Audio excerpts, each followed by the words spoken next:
வணக்கம் நண்பர்களே, நான் விவேகானந்தன். எல்லாருமே எப்படி இருக்கீங்க?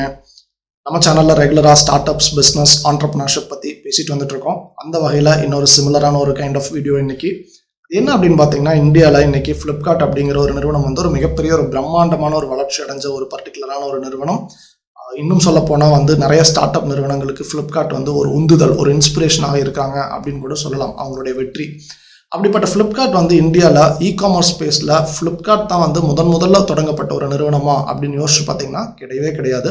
ஃப்ளிப்கார்ட்டுக்கு முன்னாடியும் நிறைய இ-காமர்ஸ் நிறுவனங்கள் இந்தியாவில் இயங்குச்சு. குறிப்பாக ஃபேப்மார்ட் மாதிரியான நிறுவனங்களே சொல்லலாம்.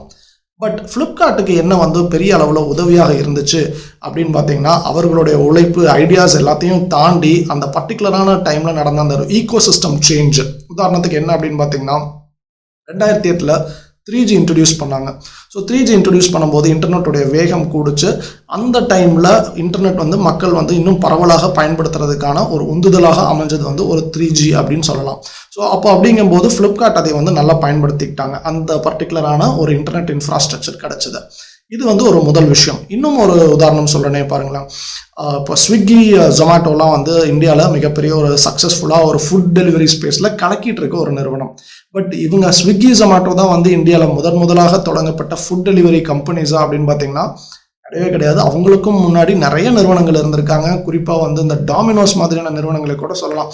டாமினோஸ் எல்லாம் அப்போலேருந்தே ஸ்டார்ட் பண்ணும்போதுலேருந்தே வந்து அவங்க வந்து ஒரு டெலிவரி ஃபர்ஸ்ட் கம்பெனியாக தான் இருந்திருக்காங்க. அப்போது ஸ்விக்கி, ஜொமேட்டோக்கு என்ன பெரிய வந்து உதவியாக இருந்துச்சு, என்ன எப்படிப்பட்ட ஒரு ஈகோசிஸ்டம் வந்து அவங்களுக்கு உதவியாக இருந்திருக்கு அப்படின்னு பார்த்தீங்க அப்படின்னா, அவர்களுடைய உழைப்பையும் தாண்டி இன்ட்ரொடக்ஷன் ஆஃப் ஜியோ சர்வீசஸ், ஜியோவுடைய சேவைகள் வந்து இந்தியாவில் வந்து இன்ட்ரடியூஸ் பண்ண டைமில் தான் வந்து இந்த மாதிரியான நிறுவனங்கள் வந்து உருவெடுக்கிறாங்க. அப்போ ஜியோ வந்ததுக்கப்புறம் என்ன ஆகுது அப்படின்னு பார்த்தீங்கன்னா, இன்டர்நெட்டோடைய ரேட்ஸ் வந்து ரொம்ப குறையுது, ஸ்மார்ட் ஃபோன்லேயே பயன்படுத்த முடியுது.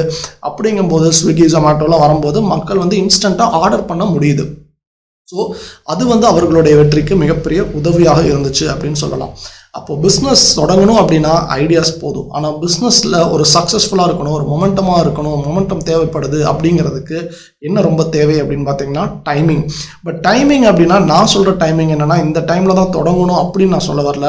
நான் சொல்கிற டைமிங் என்னென்னா, பிஸ்னஸில் எந்த டைமில் ஆக்சிலரேட் பண்ணணும், ஸ்பீடாக போகணும், எப்போ ஸ்லோவாக போகணும், எப்போ பிரேக் அப்ளை பண்ணணும், எப்போ கியர் ஷிஃப்ட் பண்ணணும் அப்படிங்கிற ஒரு புரிதல் வந்து ரொம்ப ரொம்ப அவசியம்.